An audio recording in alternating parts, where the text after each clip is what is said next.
صحیح آ رہی تصویری صحیح آ رہی؟ بالکل صحیح. اچھا شروع کر دیں. جی. بسم اللہ الرحمن الرحیم. آج اليوم انا اتحدث حول تقدیم المقالہ، یعنی ای طالب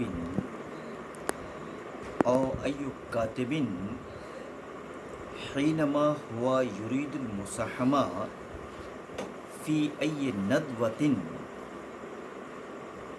فهو کیف یقدم المقالہ فی الندوہ وکیف هو یقدم المقالہ امام المندوبین، امام المساہمین و امام الطلبہ والطالبات. اليوم انا اتحدث، انا اقدم شيئا حول هذه النکات. النقطة الأولى، المقدم یا المندوب قبل تقدیم المقالہ امام المساہمین هو يقرأ عدة مرات مقالته لكي يجد الثقة، لكي هو يقدم المقالة بدون خوف وتردد وتأمل. لأن الإنسان حينما هو يقرأ، هو يقدم أي شيء یا أي مقالة قبل الإعادة، قبل عدة مرات، فهو يجد الخوف. بذلك السبب يناسب لكل صاحب المقالة أن يقرأ، أن ينظر مقالته عدة مرات.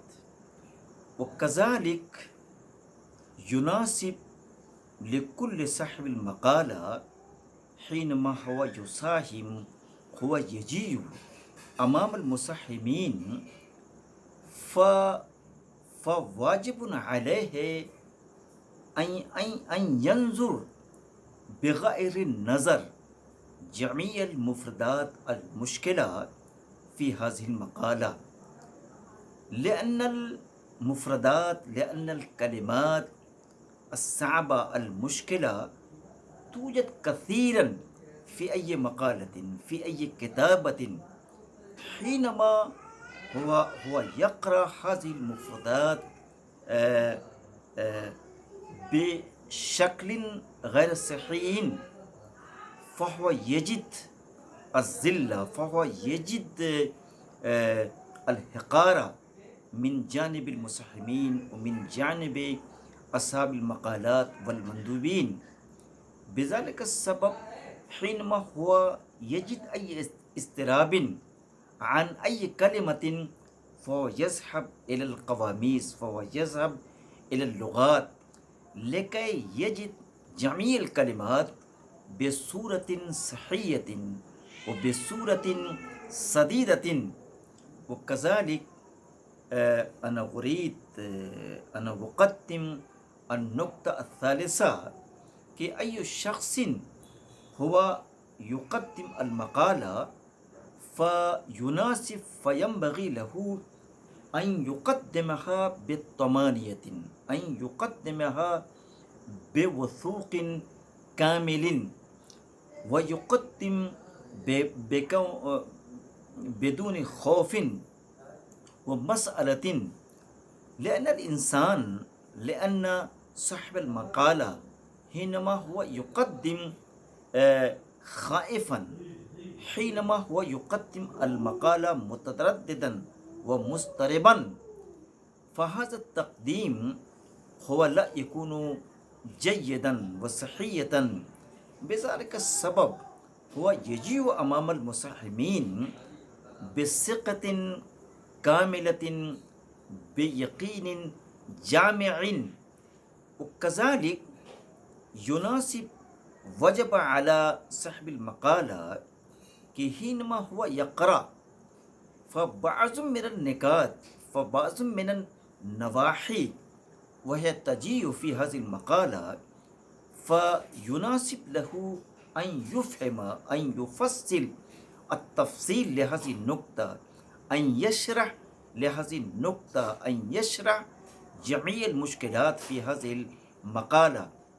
وكذلك هذه النقطة ضرورية لكل صاحب المقالة، لكل مندوب، کہ حينما هو يقدم مقالته فيقرأ فيقدم بصوت عال، لأن الأستاذ لأن المقدم حينما هو يجيء بهذه الطريقة أمام المصحمين فالمصحمون فجميع المشاركون وهم يحبون هذه النقطة لأنهم يفهمون بطريقة جيدة وطيبة جميع النكات في هذه المقالة ويتوجد. وكذلك يناسب له أن يأخذ المؤاصلة بين المصحمين وبينه، لأن بدون المؤاصلة المقالة لا تترك أي أثر، لا تترك أي شيء أمام على المصحمين وعلى المندوبين. تو بذلك السبب بين قراءة المقالة هو يقدم بعضا من النکات، بعضا من الأشياء لهذه المقالة مباشرا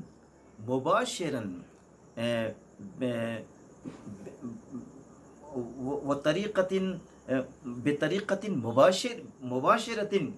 تو هذه النکات ضرورية واجبة على كل صاحب المقالة وعلى كل مقدم للمقالة. وهذه النکات أنا أريد أن أقدمها باللغة الأردية، لأن بعض من الطلبة والطالبات لا يفهمون جيدا حينما أنا أتكلم، حينما أنا أتحدث، حينما أنا أقدم أي نقطة، أي خطبة فقط باللغة العربية. یہ جو باتیں میں نے ابھی عربی میں کہی ہیں، میں یہ چاہتا ہوں کہ اختصار کے ساتھ اسے میں اردو میں بھی بیان کر دوں. اور آج کی جو گفتگو ہے اس موضوع پر ہے، اس پہلو پر ہے کہ مقالہ جب کسی سیمینار میں پیش کیا جائے تو مقالہ نگار کے لیے کیا کیا نکات، کیا کیا شرائط، کیا کیا چیزیں ضروری ہیں.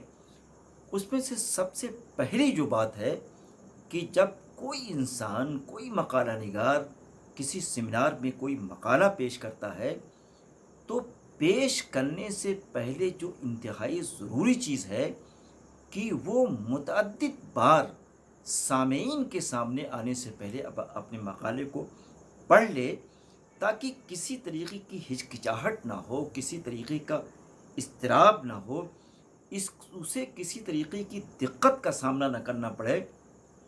اور دوسرے یہ انتہائی ضروری ہے کہ جب آپ مقالہ پیش کریں تو مقالے میں بہت سے ایسے الفاظ ہوتے ہیں جن کا دیکھنا ضروری ہوتا ہے کہ اس کا صحیح پروناؤنس کیا ہے، اس لفظ کو کس طریقے سے پڑھا جائے گا.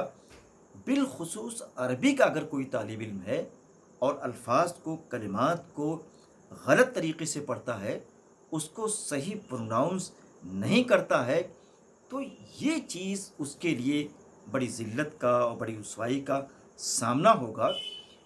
اور اسی طریقے سے یہ بھی ضروری ہے کہ جب کوئی آپ مقالہ پیش کریں تو آپ کے اندر کانفیڈنس ہو، اعتماد ہو، پورے اعتماد کے ساتھ بغیر کسی ڈر کے خوف کے مقالے کو پیش کریں، جس کو آپ کہتے ہیں کہ آنکھوں میں آنکھیں ڈال کر باتیں کی جائیں، تو مقالہ نگار کو یہ چاہیے کہ آنکھوں میں آنکھیں ڈال کر اپنے مقالہ کو، اپنی بات کو سامعین کے سامنے، حاضرین کے سامنے وہ رکھے۔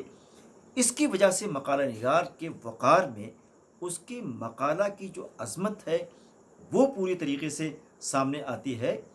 اور اسی طریقے سے یہ بھی ہے کہ مقالے میں بعض ایسے اہم ترین قسم کے نکات ہوتے ہیں کہ وہ نکات توضیح چاہتے ہیں، تشریح چاہتے ہیں، تو یہ ضروری ہے کہ اس کی تشریح کی جائے، اس کی تفصیل کی جائے۔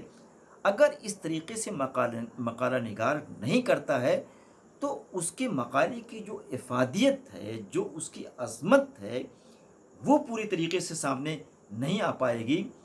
اور اسی طریقے سے ایک بات انتہائی ضروری ہے کہ مقالہ بھی اچھا ہے، ہر چیز اچھی ہے، بہت ہی اہم پہلو پر لکھا گیا ہے، لیکن جب تک انسان اپنی بات کو پورے زور کے ساتھ، پورے شور کے ساتھ اور بلند آواز میں، بلند آہنگ میں اگر وہ اپنی بات کو نہیں کرتا ہے تو اہم سے اہم ترین چیزیں بھی دب جاتی ہیں، اس کی عظمت، اس کی رفعت سامنے نہیں آتی ہے۔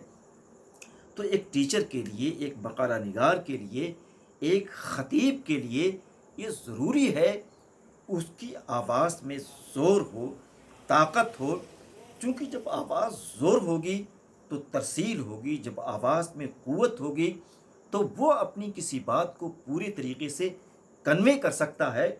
یہ انتہائی ضروری ہے ایک مقالہ نگار کے لیے کہ ایک استاذ کے لیے اگر وہ سلیقے سے، پوری وضاحت کے ساتھ، پوری صراحت کے ساتھ اپنی بات کو، اپنے لیکچر کو، اپنے خطبے کو، اپنی تدریس کو نہیں رکھتا ہے تو یہ چیز اس کے لیے انتہائی خطرناک ثابت ہوگی۔ اور ایک آخری نقطہ جس کی طرف میں توجہ دلانا چاہوں گا کہ جب کوئی مقالہ پیش کیا جائے تو پڑھنے کے ساتھ ساتھ درمیان تقدیم سامعین سے مقالہ نگار کا رابطہ ہو، دونوں میں مواصلت ہو۔